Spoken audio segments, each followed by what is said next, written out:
My name is Chris Varnado. I live in Walterboro, South Carolina. I am married. I have a daughter that is 5 and a dog. I am currently working at the Marine Corps Air Station in Beaufort, South Carolina as an engineering tech. And I like to run races that test you mentally. Some of the awards that I received for my races.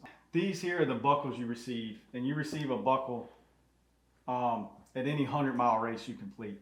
The buckle that means the most to me would be this one, the 212 I ran, the Hellhole 100. When I ran it, there was only 2 other people to complete the race, so I was the 3rd finisher. Yeah, and then these are some news articles that I've received, and this was when I first started. They done an article basically going from not running to 100 miles in such a short period of time. And then this one was from the Hellhole 212, because at that time, which is still the course record now, but at that time there was only 2 other finishers.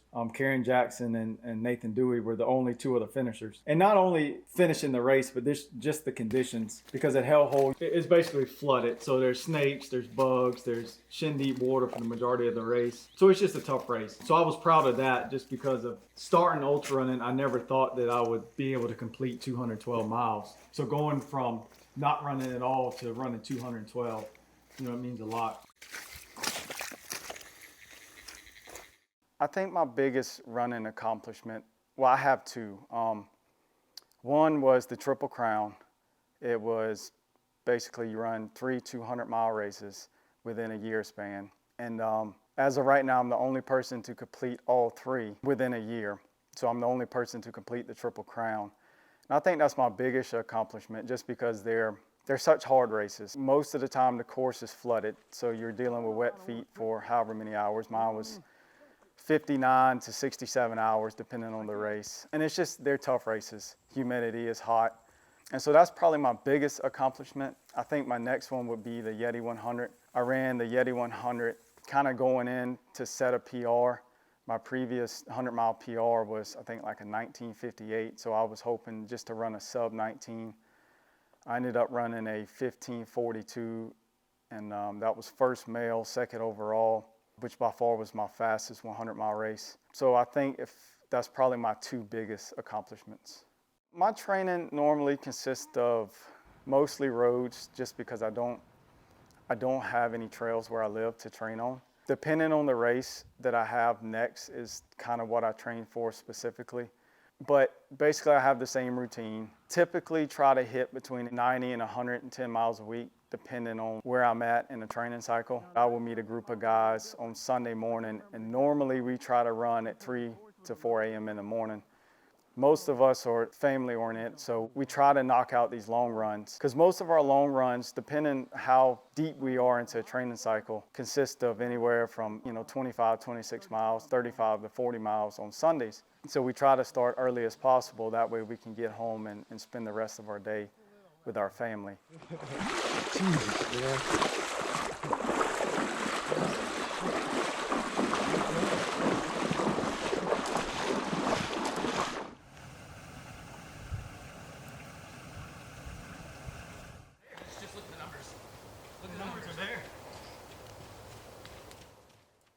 I started using Pat Reagan as my coach the July of 2020. That was right after I ran the Hellhole 212. I started using him not really for motivation or discipline, because I'm pretty disciplined when it comes to my running, but just to try to really increase my speed. So I started using him, and Pat's a great guy. He's not only a coach, we became friends. And so we started running together, which is crazy because I never thought that I would run with a professional athlete. He's contracted through Hoka. And so it's motivating for me to be able to run with somebody of his caliber.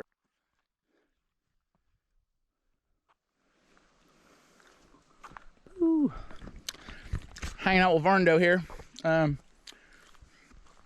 Real nice up here near Walterboro, South Carolina. We did some really nice dirt road running today. And tell you what, I got as tough as nails. Wow, he's tough. Come a long way. Chris is a really good guy. And I think a lot of them.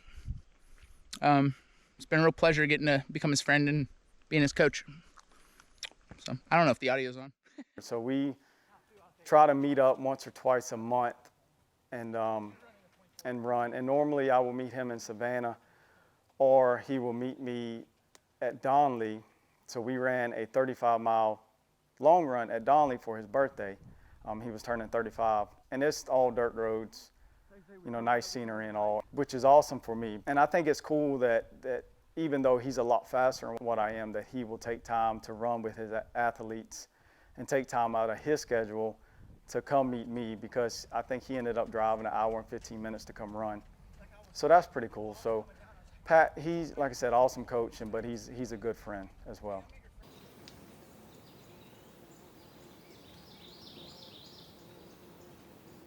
Farm Days is one of my favorite races. It's in Brooklet, Georgia, and it's ran by Victor and Andrew, which are two top-notch dudes. They make the race what it is. And like I said, it's by far one of the most enjoyable races you can run.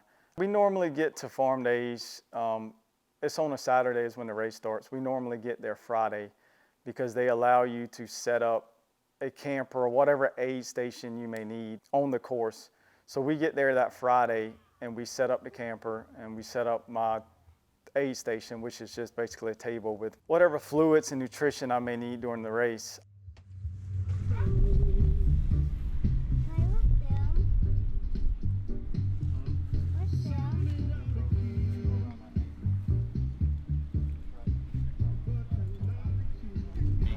I don't think so, just because, I've been training, but not for that. I had to decide whether I'm going to train for the races I'm guaranteed to be in or the one that I most likely won't be in. Yeah. So, as the clock ticks down, if 40 people don't report, he goes 41, 42, 43, 44, 45. Normally what we will do is go with my daughter Braylee and look at all the animals. They have, goats and geese and ducks and cows and horses and just, all these different types of animals. So this year what we done, my wife and I, we actually walked the course just to check the course out, and then we went and saw the animals. And then later on that night, they cook, they have a big fire, so you can go out there and cook hot dogs, you can roast marshmallows and make s'mores and all that good stuff. So that's basically what we do Friday, the night before the race.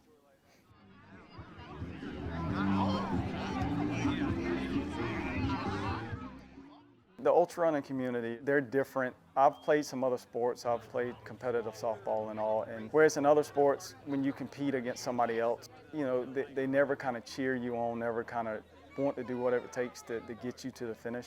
With the ultra running community, no matter if you're competing or not, everybody's there. They're just nice people in general. They want to see you succeed. And I've met, majority of my friends now are people who run ultras. A good buddy of mine, Chris Powell, I met him ultra running, and he pretty much comes and paces me in all of my long distance races. He's always been there. A good training buddy of mine, Trevor Douglas, I run with him pretty much every weekend. It's good to be around nice people and people that kind of want to see you succeed. And that's the whole running community. I don't think I've ever met somebody in the running community that doesn't want to see the other runners succeed.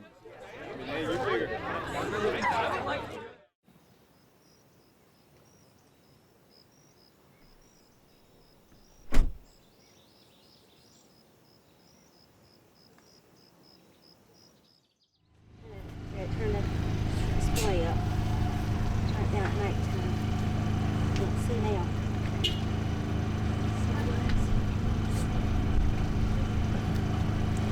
Display. All right. Here you go. All right, baby, come on. Come on, bros. Hazel, look.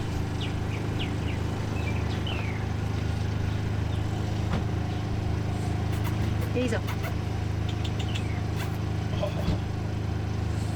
Hazel, look. You get one with him looking? Yeah, I got some.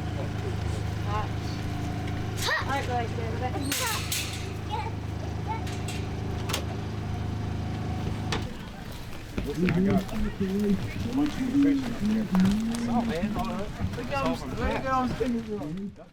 They offer a 6-hour, 12-hour, and a 24-hour, which is basically a 1.7-mile loop, and it's a timed event. So you run that loop as many times as you can within that time frame. And I ran the 24-hour for all 3 years. All right, so the nerve down now? You're going to actually go into the field outside the timing tent. The gate is the beginning of the race. We'll do the pre-race announcement over there. So guided by that Tim's car over there. Where do you get ready to start? And I'll take it. You only got to outrun everybody here. Yeah. Ten, That's you, good talk, hey, Trevor. you robbed the bank. You got to get out of there before everybody else. I don't know, I ain't.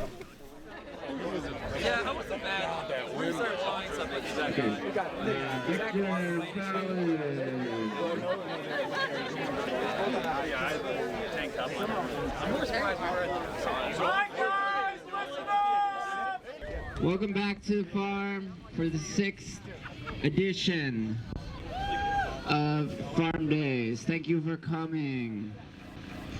A couple of things. You guys let us know if the bathrooms need any. And like I said, Victor and Andrew, they're top-notch, and they throw a top-notch race. And it's just a great community. And even Victor and Andrew, if they see somebody who may be struggling, they will go run with them, and you know, so it's awesome just all the way around. Hey everyone, can you raise your hand if you've been here before? I've ran it 3 times, each time being the 24-hour race. The first year I ran it, I ended up running 114 miles, which was the course record at the time. The second year I ran it, I ended up getting sick, and I think I managed 105 miles. And this year I ran it, and I had a pretty big goal in mind, which was 130 miles. So just be mindful that we have a lot of runners this year. And what else? 30 seconds. 10, 9, 8, 7, 6, 5, 4, 3, 2, 1. Good luck, you guys. I think I'm capable of 130 at Farm Days. It's a lot of trails, a lot of open field, so it's not the fastest course, but it's not the slowest either. So I think 130 miles was doable. Went into the race, felt decent, had a good training block, but I just kind of knew from the get-go things were off. Just didn't feel 100%, slow pace a little. You guys have fun, don't die! Watch out for the booby trap.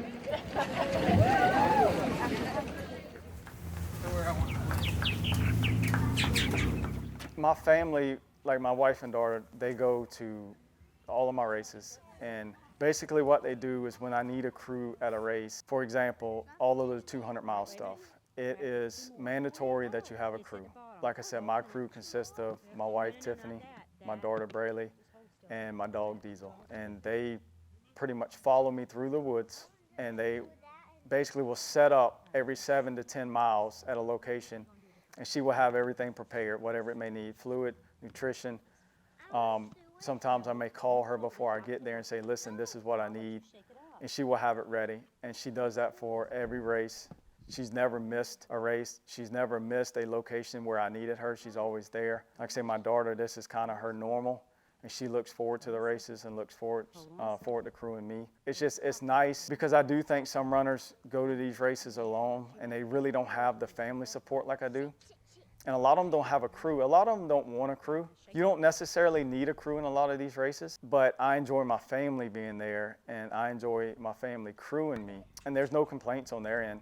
Tiffany, she never complains. You know, she probably does more than what I do in these races, and I'm running the race. So just huge support system for my family. I'm kind of on a minimal side. So basically all it is at my table is fluids, liquid nutrition, and then just have my other nutrition, some gels and some waffles, and stuff like that. I may have a massage gun or a roller. I don't typically use those, but I have them just in case if I need them.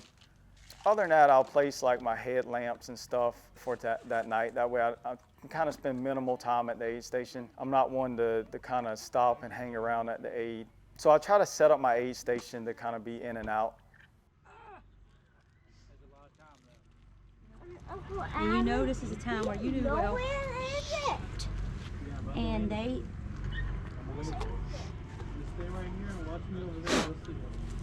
All right, I love you. Watch me over here.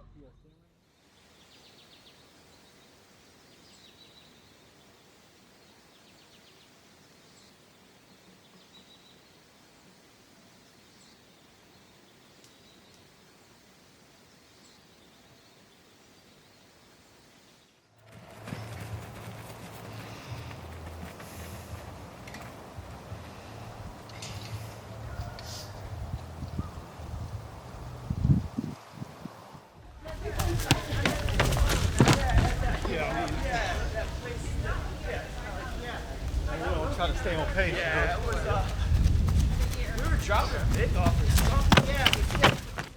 I think ultra running, what it means to me, I mean, what it does for me physically, you know, it gets you in shape. I used to be 245, 250 pounds, and I still like to eat a lot. So running allows me to pretty much eat what I want and keep the weight off, because I ended up losing right around 100 pounds. But mentally, I kind of stress over a lot, probably things I shouldn't stress over.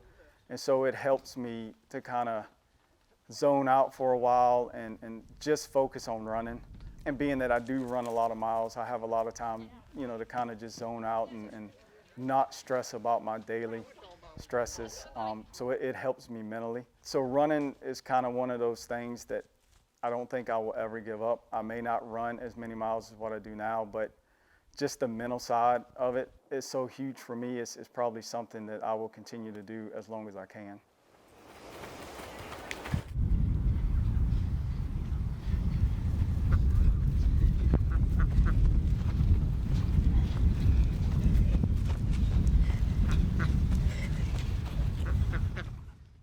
At the start of Farm Days, I have a certain pace that I want to start at. The course was a little different this year than what it has been the past 2 years that I've ran it. It was more trail.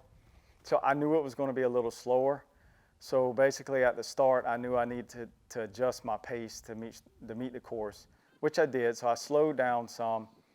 And I felt decent at the beginning, but I kind of knew it even as early as mile 10 that it really wasn't going as what I had planned. And so I just adjusted my pace. I slowed down some, and I basically ran that pace until mile 40-ish and started to struggle a little bit, so I slowed down a little more, kind of incorporated some walks.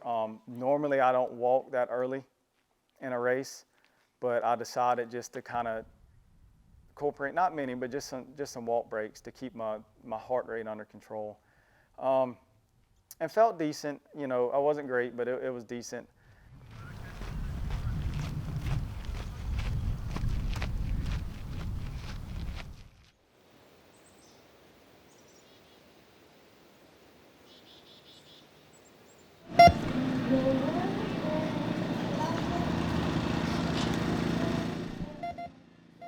I don't know why anybody else would want to run it, but as far as I'm concerned, it's more of the mental challenge for me.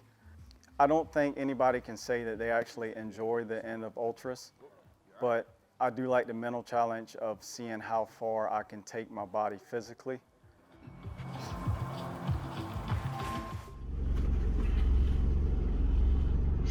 Shoes are killing me. Did it hurt your feet? You want your other shoes? On that tongue right there. It's so hard. Baby, you want your black shoes you wear to work? Are your blue shoes?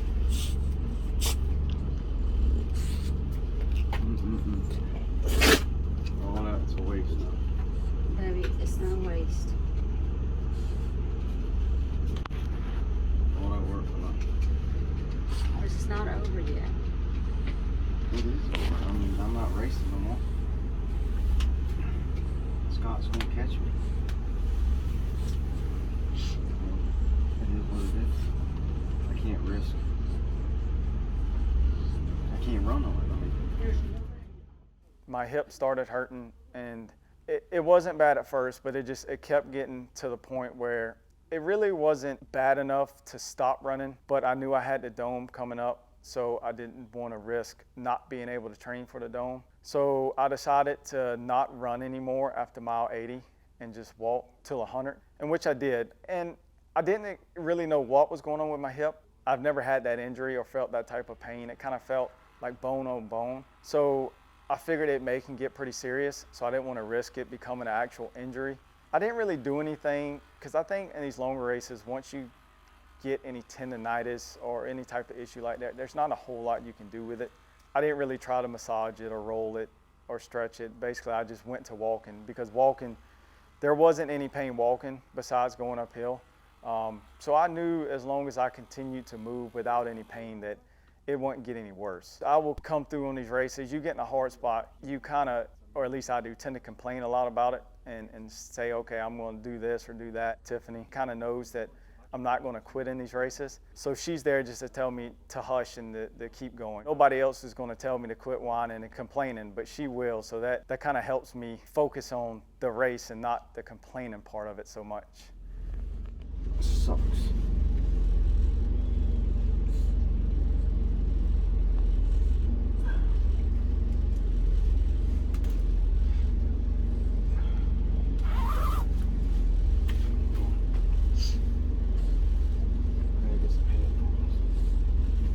You want me to plug those up? Those ones on your I head? got 2 more.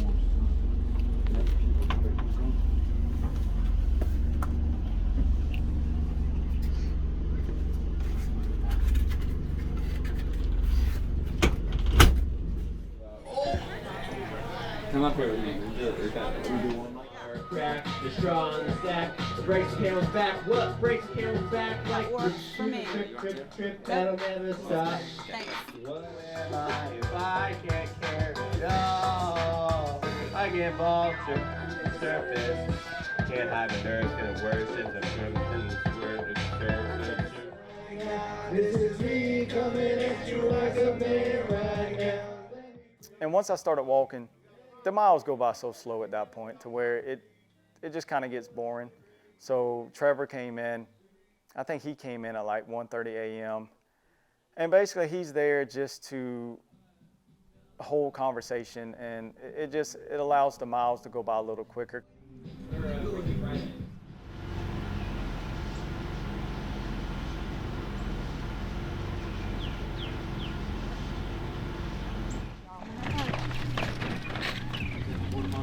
Yeah, Trevor's got it. Oh, okay.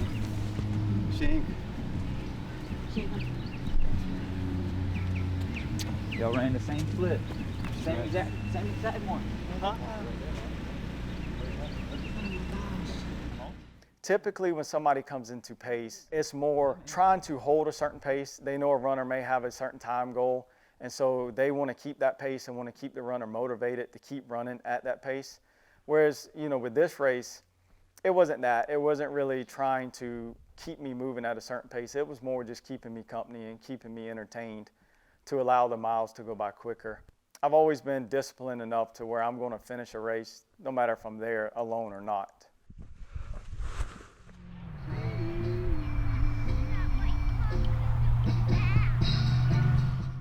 All right, we've got 10, 9, 8, 7, 6, 5, 4, 3, 2, 1.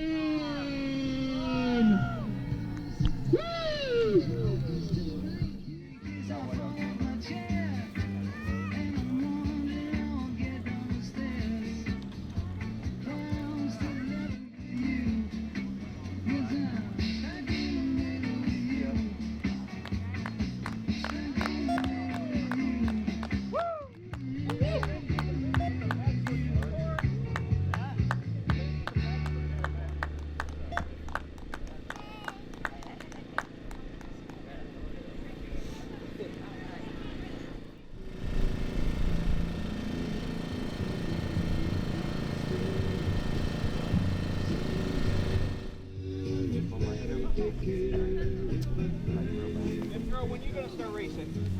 He's been running with treadmill. All right. He's got one treadmill and she's got one. Thank you guys very much. Yeah, man. All right, guys, shoulder to shoulder. Pretend like you like each other and you guys don't stink. You guys just stink. Can't smell anyone. That's probably good. Thanks so much.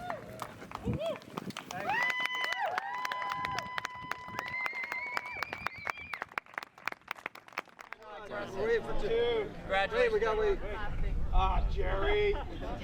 Sorry, Mr. Watts, won't happen again. He was gonna keep it in the plastic forever. I'm running out of film. Hurry up. That's why you should have bought a 110. Awesome. Yo, thank you guys so much.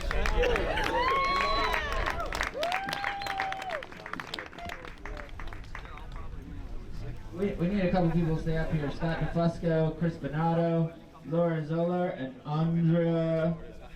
Kick it in at the end, you know. We got some special awards for the top 2 finishers. Thanks, dude. Yeah. And for the guys, a close runner-up, Chris Bernardo with 114.57. That is not easy. And a new course record, Scott DeFusco with 123.12 miles. Wow. We're going to give you your awards, and there's more awards coming in your email inbox, so pay attention to that. If you guys are local, Working the biceps. right? Yeah. Yeah, it's no joke. Those are handmade in my parents' garage. Oh, you can rest So it was disappointing. I mean, I'm fortunate enough to get second, but I'm disappointed just because I think I'm capable of 130 plus on the course. Had to end up walking 24 miles, and trying to start back running after you walk 24 miles isn't very pleasant. But overall, I mean, it's a great time just because the race itself is just a great race. It's a race that I will continue to do. I may not do the 24-hour, but I will continue to run the race.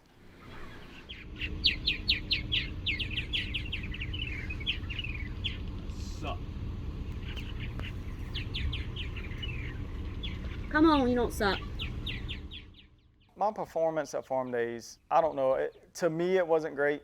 I'm pretty hard on myself when it comes to these races. Yeah, I still managed second place, 115 miles, which isn't bad. But in my eyes, I put so much training in to where it wasn't my best performance by any means. And I was pretty disappointed after the race. Placement doesn't mean a whole lot. I mean, sure, I'm competitive and like to win, but it's more about doing the best that I can do, and that wasn't the best I can do. And that's kind of how ultras go. When you run for that long, all kind of things can happen. There's more that go wrong than right. So, and I know that, but I still, want to hold myself to a certain level. And when I don't hit that, I get pretty disappointed. So my performance in my eyes at Farm Days wasn't great by any means.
and don't stop at the edge. You can be